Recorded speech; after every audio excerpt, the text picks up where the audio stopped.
Woo! What a sweet ride. No, I don't need to take it for a spin. How much you want for it? 20,000? Would you take 40? Here you go. Where are the keys? Home inspections and 4 ways to get your offer accepted without waiving them. This is Ask Jeff. Today's question comes from Rick. I don't want to waive inspections, so what else can I do to make a strong offer? Listen, we wouldn't buy a car without first making sure the engine runs, so why would you do it with a house? Because home sellers love it, that's why. You don't need me to tell you why it's risky. What I'm here for is to tell you what I do to help my buyers compete without waiving inspections. Number 1, I suggest that they go high or go home, within reason. They need to offer more than list price if we're up against multiple offers on a brand new listing. What I do for my clients is I run a market analysis and I show them this is where the value is and this is where I think the home will ultimately sell, where I see the price going.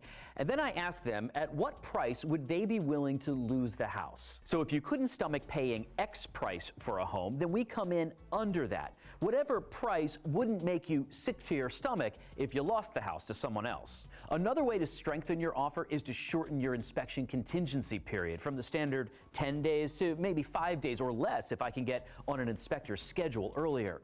That way, we do our due diligence, check out the house, and then let the seller know quickly that we're all in or that we're going to terminate the deal. Number 3, if my clients can afford to and we know we're up against multiple offers, I encourage them to waive the appraisal contingency within reason.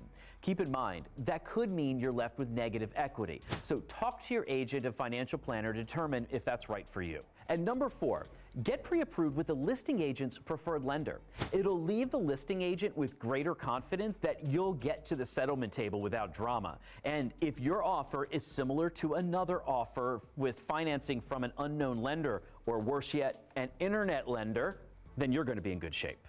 So are these things going to work every time? Absolutely not. But list price, inspections, appraisal gaps, and the lender are variables that we can control. And so that's why I encourage my clients to tweak those things if we're up against multiple offers. And these days, that happens a whole lot. So what do you think? Do you agree? Do you disagree? Do you have any other tips or tricks?